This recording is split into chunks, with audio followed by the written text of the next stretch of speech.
Assalamualaikum warahmatullahi wabarakatuh. Waalaikumsalam warahmatullahi wabarakatuh. Selamat pagi, Om Swastiastu, Namo Buddhaya, salam kebajikan.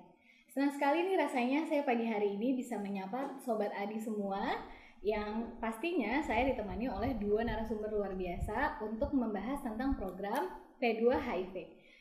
Hari ini saya ditemani oleh Dr. Jovita, MKKSPOK. Selamat datang, Dokter. Selamat datang, Dokter. Ya, lalu kemudian ada Dr. Anita Sari ya, Dok ya, dari Iya. Bina Kelembagaan K3. Selamat datang, Dokter. Terima kasih, Dokter. Iya. Nah, Dok, hari ini nih, Dok, kita akan membahas tentang program P2 HIV di perusahaan. Sebelumnya nih, Dok, mungkin dari ini pertanyaan general dulu aja ya, Dok ya. Boleh dari mungkin Dr. Jovita sendiri nih, Dok. Kalau P2 HIV untuk pelaksanaannya di perusahaan itu seperti apa sih, Dok? Oke, baik Dokter Danis dan sobat dari PT Adikarya. Sebagai dokter perusahaan ya, selama hampir lebih daripada 10 tahun. Untuk program P2 HIV di tempat kerja itu merupakan salah satu bagian dari rencana kerja K3 sebenarnya, Dok. Jadi kan memang ada keselamatan, tapi kita juga ada namanya program kesehatan kerja. Betul. Nah, aplikasinya sebenarnya bisa juga dijadikan sebagai satu keseluruhan. Jadi teman-teman gak usah khawatir begitu dengar nama K3, tentunya bisa juga memasukkan program P2 HIV di tempat kerja sebagai salah satu programnya, seperti itu, Dok. Iya, makasih dokter atas jawabannya. Nah, terus kalau dari pemerintah nih, Dok, kalau dari pemerintah sebenarnya pandangannya terkait program ini kepada perusahaan tuh gimana sih, Dok? Ya, baik. Terima kasih Dokter Denisha. Hai Sobat Adi, saya Dokter Anita, perwakilan dari Kementerian Ketenagakerjaan Republik Indonesia. Kalau kami dari sektor pemerintah, dalam hal ini Kementerian Ketenagakerjaan, untuk program pencegahan dan penanggulangan HIV/AIDS di tempat kerja itu adalah satu program yang sifatnya sudah mandatori atau wajib dilaksanakan oleh seluruh tempat kerja, all enterprises, di mana ini harus included dan juga komprehensif program bersama dengan K3. Jadi kalau Sobat Adi pasti sudah sangat familiar dan paham tentang OSH ya atau K3 ya. Nah, kalau bicara K3 tadi Dr. Jovita sudah sampaikan, K3 adalah keselamatan dan kesehatan kerja, di mana bicara kesehatan kerja ada program P2 HIV/AIDS di tempat kerja dan itu wajib dijalankan untuk seluruh perusahaan. Iya. Nah, kalau dari latar belakangnya sendiri kan, Dok ya, kalau kasus HIV sendiri kan memang di dunia itu ada sekitar 38,4 juta ya, Dok, kasusnya. Di Indonesia sendiri itu ada hampir 600.000 kasus dengan 80%-nya adalah usia produktif nih, Dok. Nah, cuman kan memang Adi sendiri itu PT Adi Persero sendiri memang tempatnya itu kan bukan hanya di Jakarta, tapi ada beberapa di tempat-tempat lain gitu, di daerah provinsi lain di seluruh Indonesia tersebar gitu ya, Dok ya.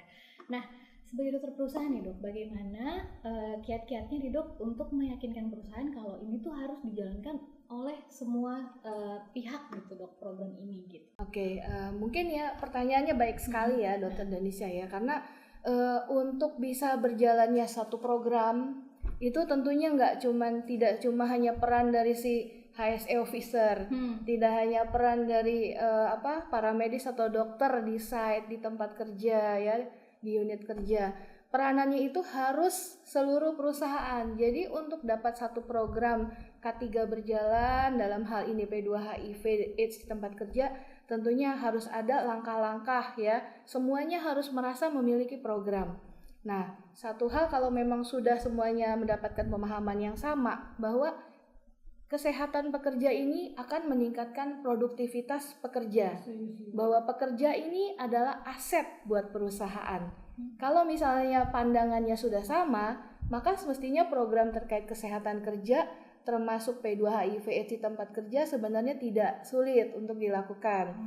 Tambahan lagi, sebetulnya dari pihak pemerintah, Kementerian Ketenagakerjaan Republik Indonesia sudah menerbitkan regulasi, petunjuk teknis gitu ya. Bahkan kabar yang terbaru nih dari Kementerian Ketenagakerjaan Republik Indonesia sudah ada pelatihan buat teman-teman di perusahaan. Misalnya kita belum tahu nih bagaimana cara membuat satu program.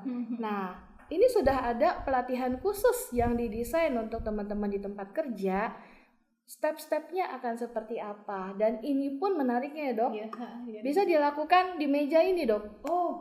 Jadi dokter tidak perlu kemana-mana, tim HRD, HSE, serikat tidak perlu kemana-mana, bisa di kantor. Nah tapi nanti jelasnya bisa tanya dokter Anita Sari. Sekalian nih dok, berarti monggo dok, mungkin bisa dijelaskan spill nih dok.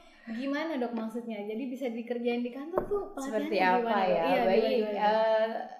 Melanjutkan sebenarnya tadi betul Dokter Denisa sudah sampaikan bahwa di atas 70% ya atau sampai 80% kasus untuk kejadian HIV/AIDS itu di tempat di bagian produktif ya, di usia produktif ya, bahwa itu kasusnya itu banyak di usia produktif, yang mana kita tahu kalau bicara usia produktif pasti di tempat kerja.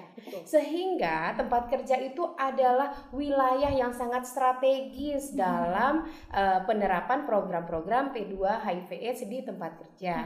Tadi pertanyaannya bagaimana sih dok buat program yang bisa dilaksanakan? Membuat program nggak usah terlalu jauh dulu outputnya, tetapi yang di depan mata. Jadi memang kita dalam hal ini Kementerian Ketenagakerjaan bekerja sama dengan ILO Jakarta, kemudian dibantu tim dari Perhimpunan Dokter Kesehatan Kerja Indonesia, kami merancang salah satu program untuk penerapan program P2 HIV/AIDS di tempat kerja, yaitu e-learning P2 HIV/AIDS di tempat kerja. E-learning ini metodenya bisa implementasikan di tempat kerja. Kenapa? Tadi kan Dokter Jovita sampaikan bisa kok dok di meja. Artinya begini, di awal ketika sudah terdaftar dalam e-learning program pencegahan dan penanggulangan HIV/AIDS atau kita sebut dengan P2 HIV/AIDS, maka biasanya nanti kita akan berikan satu modul itu nanti akan dipelajari oleh peserta ya, atau yang nantinya akan menjadi petugas P2 HIV/AIDS di tempat kerja, dipelajari dengan range waktu bisa 2 minggu sampai 1 bulan. Setelah itu kita akan ketemu untuk coaching.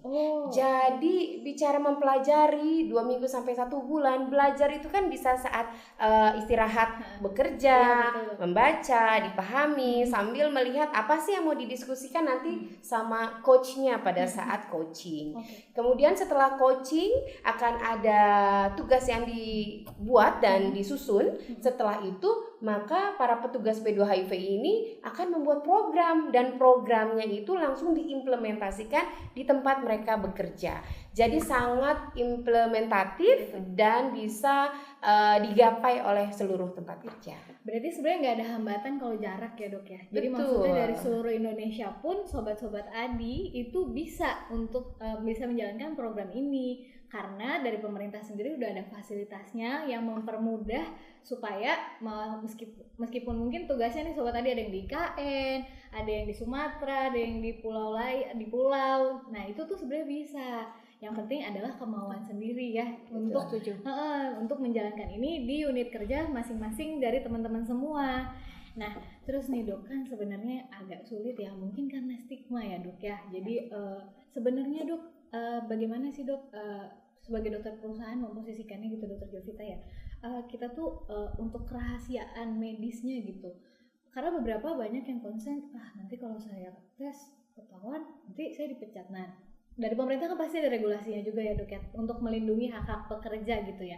Mungkin kalau dari dokter Jovita sendiri gimana dok untuk yang meyakinkan kepada semua sobat-sobat tadi di rumah nih kalau kerahasiaan medis tuh dijamin. Jadi ada dari segi dokter tuh kita ada gitu untuk menjaga rahasia medis dan tidak akan dibuka gitu. Gimana tuh dok? Ya ini dari beberapa kasus ya. Jadi sobat-sobat Adi mungkin ada yang mungkin merasa ini bicaranya topiknya ini masih jauh dari saya. Saya kan orangnya tetap aman gitu ya.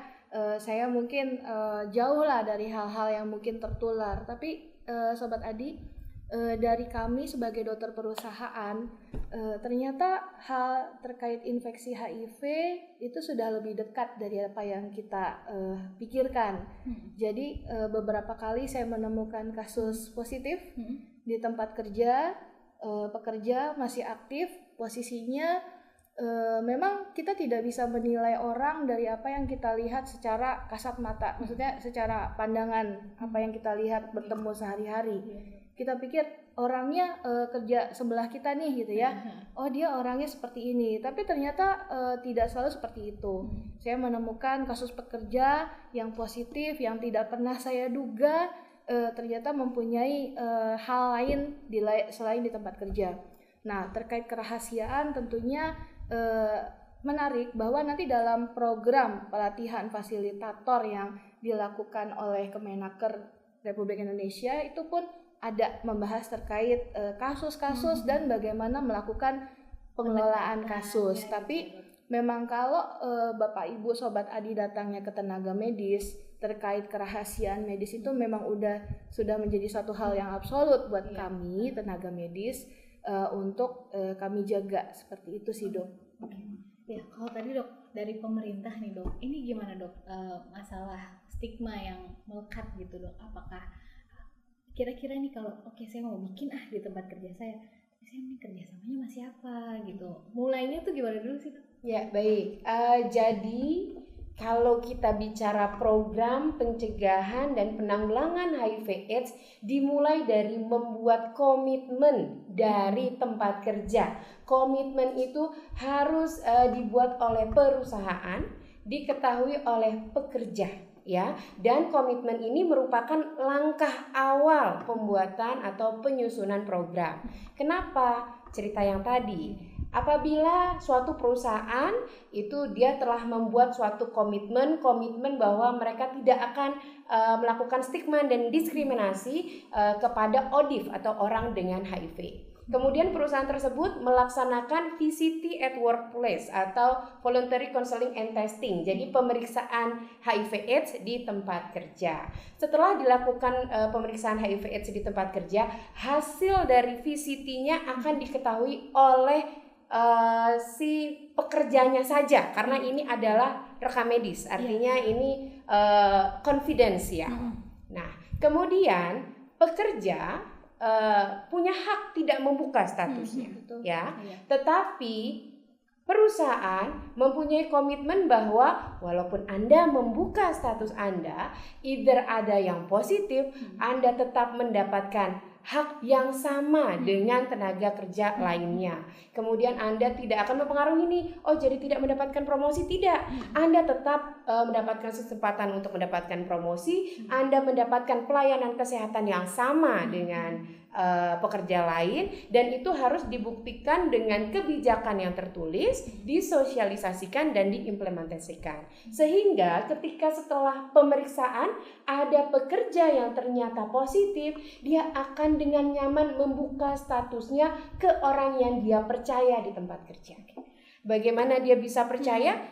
Ya karena memang perusahaan tersebut sudah membuat komitmen, dan komitmen ini tidak hanya dituangkan dalam kertas tapi sudah diimplementasikan. Oke, jadi berarti memang harus pertama memang dari perusahaan memberikan rasa aman dulu ya kepada karyawannya, kalau ya nggak apa-apa kok, ternyata perusahaan saya ini anti stigma gitu ya, jadi kayak akan melindungi pekerjanya, saya nggak akan dipecat, saya tetap akan diperlakukan sama teman-teman yang lain gitu ya dok, kurang lebih ya dok. Betul. Dan dari pemerintah sendiri diatur teman-teman sobat tadi. Jadi tadi dok menyinggung tentang VCT sendiri itu kan gimana sih dok, boleh dijelasin nggak sih dok VCT itu apa sih? Jadi kan konsepnya memang voluntary ya dok ya, secara sukarela nih sobat tadi, jadi memang tidak ada paksaan untuk melakukan tes ya dok ya. Tapi boleh dijelasin sedikit lebih rinci lagi nggak dok? Boleh. VCT itu gimana sih dok? Tadi di info kalau bicara regulasi pemerintah ada di Kemenaker 68 tahun 2004 tentang pencegahan dan penanggulangan HIV/AIDS di tempat kerja. Kemudian di situ bicara VCT at Workplace atau Voluntary Counseling and Testing di tempat kerja. Ini sifatnya adalah kesukarelaan voluntary. Di mana misal di Desember kan biasanya Hari AIDS sedunia nih. Perusahaan banyak yang membuat VCT at workplace atau pemeriksaan KT-HIV, di mana sebelum pemeriksaan orang yang mau melakukan pemeriksaan harus berkonsultasi terhadap konselor HIV atau orang yang memang ditunjuk dan memiliki pemahaman yang komprehensif, kemudian diterangkan apa sih HIV, apa itu AIDS, kemudian kalau memang nanti positif apa yang harus dilakukan, kemudian hal-hal lain yang diterangkan oleh si konselor maupun fasilitator. Setelah pekerja mendapatkan konseling dan pemahaman maupun pengetahuan yang dia perlukan, dia akan ditanyakan, apakah Anda bersedia? Kalau memang sudah diberikan konseling, dia memahami apa itu dan dampak baik itu dampak baik maupun dampak yang harus dia hadapi, dan dia memang bersedia, maka dia akan tanda tangan untuk ada suratnya, surat kesediaan dia melakukan pemeriksaan, dan dia mengetahui bahwa hasilnya konfidensial dan hanya diberitahu ke orang tersebut. Makanya Itu yang disebut dengan voluntary counseling and testing. Jadi secara sukarela diberikan konsultasi mereka sudah memahami, baru dilakukan testing. Nah, makanya jadi Sobat Adi nanti kalau seandainya di unit kerja Sobat Adi ada dilakukan yang VCT at workplace atau tes terhadap HIV ini, jangan ragu untuk tes ya Sobat Adi ya, tapi jangan lupa sebelumnya konsultasi dulu sama konselor yang memang mengetahui pengetahuan.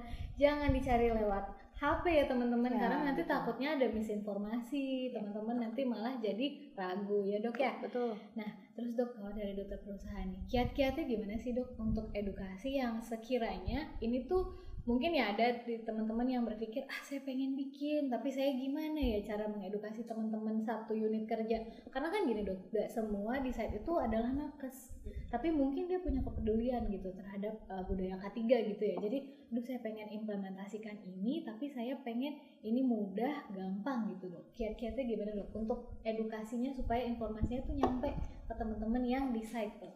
Oke. Mungkin kalau misalnya yang paling penting untuk bisa mengedukasi, tentunya si edukatornya harus punya pengetahuan yang benar ya. Jangan sampai melakukan edukasi tapi edukatornya mungkin informasinya sumbernya quote and quote trust me bro gitu ya.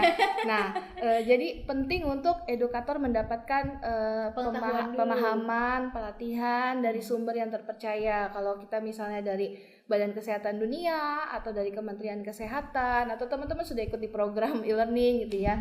Nah, dari situ sebenarnya untuk media kita mau melakukan edukasinya lewat apa, nggak harus sesuatu yang wah ya teman-teman ya.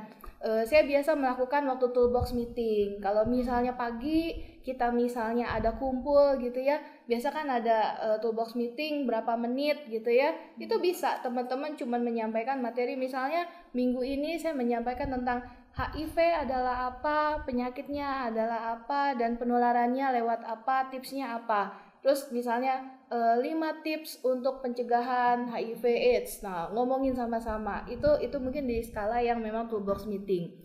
Tapi kita juga punya kemewahan terkait dengan media digital, sosial media.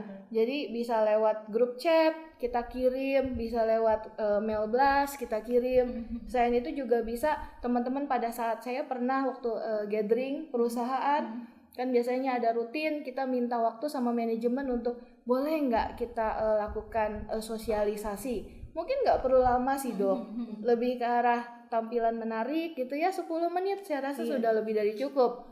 Apalagi kalau misalnya pada saat acara company yang besar, kita bisa minta kesediaan untuk dilakukan VCT. Ya, dari situ kita bisa mulai VCT juga. Biasanya juga untuk ya mungkin media cetak, misalnya kayak kalau kantor punya majalah kantor, bisa kita masukkan materi di sana juga. Atau poster gitu, ditempel di media masing-masing ya. Biasa kan tiap unit kerja punya visual board, bisa kita lakukan di situ. Selain daripada media yang biasa kita lakukan, misalnya spanduk atau banner gitu ya. Jadi saya rasa sebagai dokter perusahaan atau tim kesehatan di site gitu ya, di tempat kerja, kita bisa kreatif sih. Oke, jadi tadi sudah disampaikan Dr. Jovita bahwa bicara sosialisasi, sekarang optimalisasi semua media cetak, media online dan lain-lain bisa di improve sekali. Dan mungkin sebelum masuk ke bicara kerjasama nih Sobat Adi dengan siapa sih yang harus Sobat Adi kerjasamakan, jangan lupa setelah disosialisasi diukur sosialisasinya sejauh apa membawa manfaat untuk perusahaan. Jadi tidak selesai disosialisasi, setelah sosialisasi lakukan pengukuran ada tidak perubahan pengetahuan, sikap dan perilaku dari teman-teman di tempat kerja gitu. Jadi jangan sampai ini saking banyaknya informasi yang tersubmit dan masuk, akhirnya ternyata presentase pemahamannya kecil, sehingga secara berkala setelah Sobat Adi melakukan banyak program sosialisasi masif, jangan lupa diukur pengetahuan tentang HIV/AIDS-nya, kemudian sikapnya bagaimana, apakah dia akan tetap stigma atau diskriminasi tidak dengan kalau memang ternyata rekannya ada yang ODIF, dan kemudian perilakunya, apakah dia akan menghindari perilaku-perilaku yang sifatnya beresiko. Nah, ketika ketiganya itu sudah mencapai yang sudah kita inginkan, berarti Sobat Adi sudah berhasil melakukan sosialisasinya. Jadi tidak berhenti sampai sosialisasi. Iya, jadi jangan sampai penyebaran informasi doang gitu ya. Iya, penyebaran tanpa diukur juga kan kita pada akhirnya cost benefit analisisnya ya, bagaimana sudah disebarkan outputnya seoptimal mungkin. Jadi harus teman-teman harus evaluasi juga gitu. Benar, evaluasi harus berkala ya. Kemudian lanjut, kalau Anda Sobat Adi mau melakukan penyusunan program nih disusun terus, kami harus kerjasama dengan siapa? Untuk tim P2 HIV/AIDS, jelas kalau membuat program harus terkolaborasi dengan tim P2K3-nya. Itu wajib. Jadi itu sudah masuk dalam rangkaian kegiatan K3 di perusahaan. Ketika bicara ini P2K3, maka pembinanya adalah Dinas Tenaga Kerja provinsi. Karena kalau di kami sekarang Dinas Tenaga Kerjanya provinsi, tetapi memang ada UPTD, Unit Pelayanan Terpadu Daerah. Mungkin di beberapa kabupaten kota ada. Jadi ada UPTD dengan provinsi. Kemudian nanti sudah diinfokan nih oleh Dinas Tenaga Kerja untuk programnya, sudah disusun bersama. Nah, kita kan butuh resources tim dari Dinas Kesehatan untuk misalnya kita mau buat VCT at workplace. VCT itu sebenarnya free ya. Jadi bisa kerjasama dengan puskesmas, dinkes. Yang penting regennya tersedia di Dinas Kesehatan maupun puskesmas tempat Sobat Adi berada. Kemudian setelah dilakukan pemeriksaan, bekerja sama tadi dengan Disnaker, dengan Dinkes, hasilnya kolaborasi terbangun dengan optimal sehingga programnya sustain, bisa berjalan terus. Dan jangan lupa pelaporan berkala ke Dinas Tenaga Kerja dan Kementerian Ketenagakerjaan. Kenapa melaporkannya jauh sih Dokter Anita ke Kementerian Ketenagakerjaan? Jangan lupa kita punya HIV/AIDS Award atau penghargaan bagi perusahaan-perusahaan yang program pencegahan dan penanggulangan HIV/AIDS-nya berjalan dengan baik. Iya. Nah, ini mungkin bisa masuk nih materinya ya Dok ya, tentang HIV/AIDS Award tadi. Iya, betul. Ada kategori-kategorinya nggak sih Dok? Kalau Iya. ngomongin penghargaan semangat nih ya. Kategori ada Sobat Adi, tapi nggak usah khawatir dulu.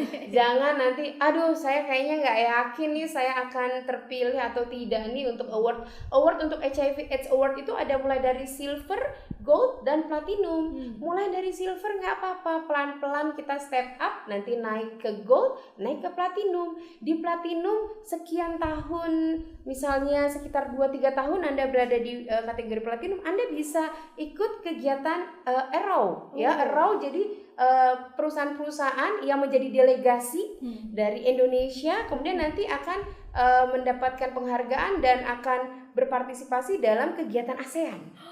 2 tahun sekali. Itu harus betul. Kita harus semangat ya Sobat Adi ya. Biar kita ada di kancah ASEAN. Kita buktikan nih.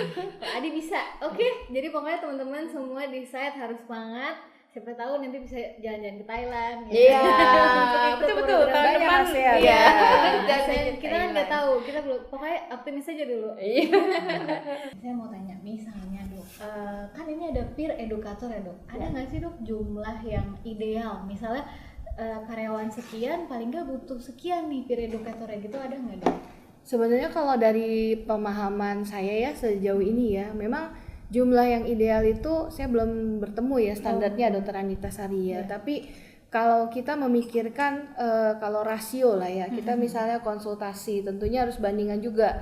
Kalau jumlah perusahaan karyawan di perusahaannya banyak, tentunya nggak cuma satu, gitu ya. Dan usahakan memang peer educator itu adalah orang yang memang mengerti tentang permasalahan P2HIV AIDS tempat kerja dan mempunyai ada skill sendiri. Karena peer educator itu bukan cuman melakukan sosialisasi gitu ya. Oh ini HIV adalah ini, tapi dia juga harus bisa menemani gitu ya, melakukan pendampingan juga gitu ya. Karena untuk ini kan kalau kita bicara tentang infeksi HIV itu adalah perjalanan yang cukup panjang. Tidak bisa kayak minum misalnya sakit tenggorokan, ternyata karena penyebab tertentu dilatih dengan obat tertentu selesai. Nah ini harus berjalan panjang, implikasinya makanya dari Kemenaker saya sangat berterima kasih karena banyak pekerja yang seperti Dokter Dani sampaikan mengalami stigma. Misalnya dia positif HIV, pasti orang-orang ada beberapa yang masih menstigma gaya hidupnya nggak benar. Padahal kalau kita lihat teman-teman di organisasi ODIF ya, mereka orangnya tuh bukan tertular dari gaya hidup yang mungkin dipikirkan seperti itu, tapi memang banyak sebab seperti itu.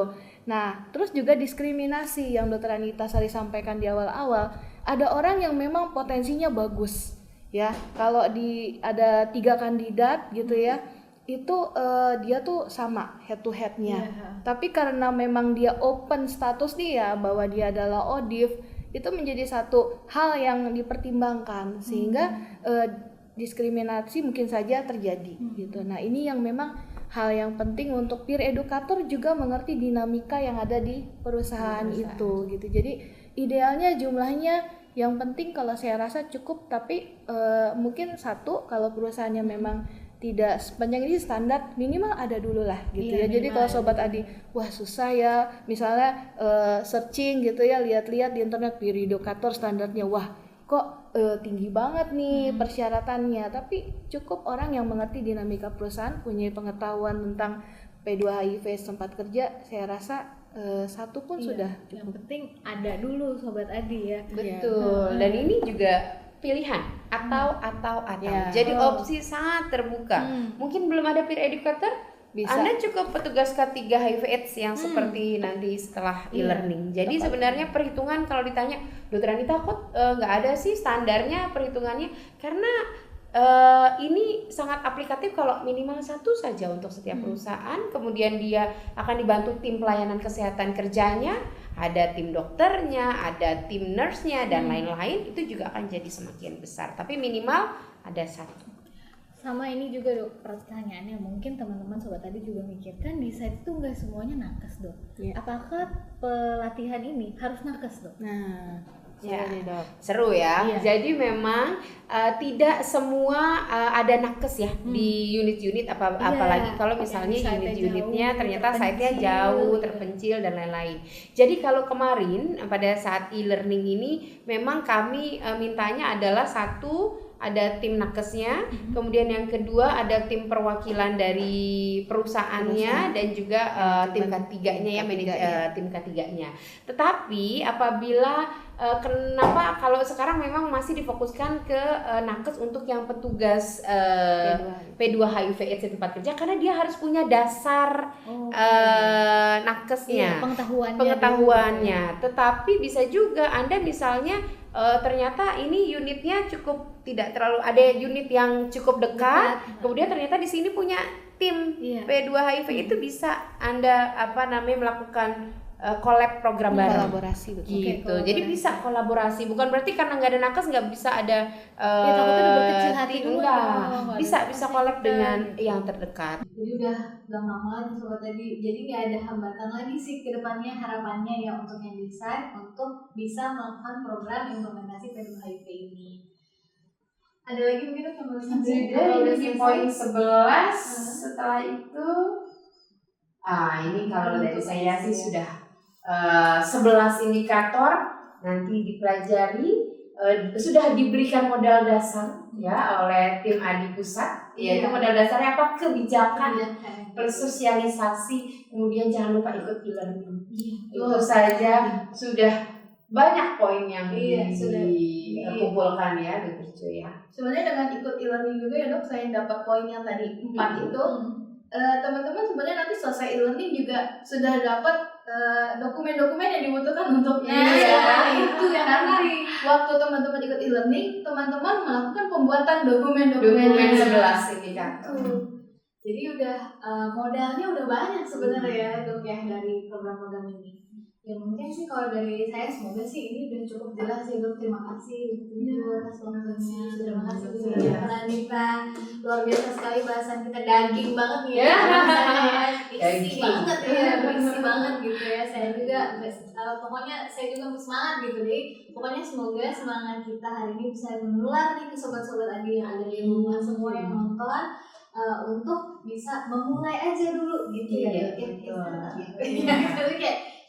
Karena itu semua balik ke diri kita sendiri. Jadi jadilah cahaya buat lingkungan dimanapun kita berada nih sobat Adi. Yang penting kita harus bisa bermanfaat. Sekecil apapun usaha sobat Adi, itu pasti akan bisa menjadi efek kupu-kupu untuk manfaat yang lebih luas lagi gitu ya sobat Adi ya. Dan saya sih sekian dulu ya. Wabillahi taufiq wal hidayah. Terima kasih dokter atas waktunya. Wassalamualaikum warahmatullahi wabarakatuh. Waalaikumsalam.